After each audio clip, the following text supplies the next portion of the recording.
Hello, my name is Kaitlin Tortorete, and my project is about the CRISPR-Cas9 genome editing of lambik gene in Drosophila melanogaster to better understand nervous system development. Drosophila melanogaster is the scientific name for the common fruit fly. Our lab here at Carroll studies fruit flies as a model organism to investigate various genetic and molecular biology pathways. My project in particular is interested in the nervous system and how it grows and develops. If you look at the left-hand side of my poster, there is an image of the neuromuscular junction, or the NMJ. The NMJ is the point where the neuron, shown in blue, innervates and connects to our muscle cell, shown in green. Specifically at the NMJ, we are curious as to how the boutons, which are the circular nodes on the end of the neuron, grow and develop.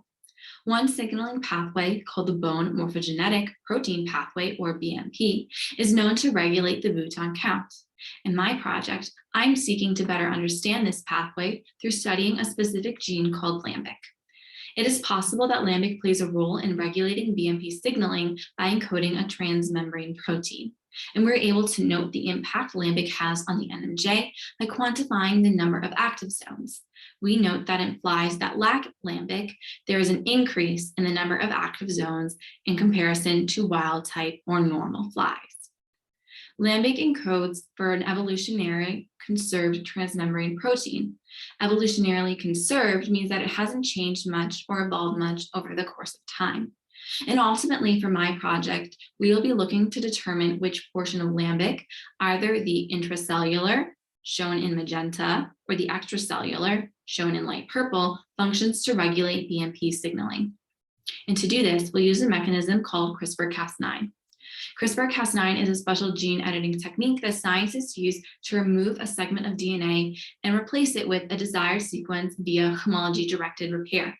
This uses an organism's own Cas9 enzyme to create a double-stranded break. And the key idea for Cas9 is to think of the enzyme as cutting and pasting desired sequences. In this past summer, I generated the two plasmids needed for a portion of the experiment to occur. First, I generated my guide RNA plasmid. In generating the guide RNA plasmid is the one that directs the Cas9 enzyme on where to cut the genome. And we generated this by designing primers with specific mutations that would amplify DNA with our desired sequences. And then we transformed our guide in bacteria to generate the plasmid. And next, to generate the HDR template, the region of the DNA that we are looking to paste in, we isolated 4 different fragments: the 5' homology arm, the replacement sequence, the 3' homology arm, and the backbone. We verified them via gel electrophoresis and allowed the overlapping ends to anneal to form a circular plasmid. And then, as I mentioned, I verified my fragments through gel electrophoresis, and over the summer, I did approximately 100 different gels to confirm my results. And the results showcase that the individual fragments are the appropriate base pair length, meaning that the correct DNA fragment was isolated. And there are exciting future steps for this experiment, which include injecting and generating our first fly.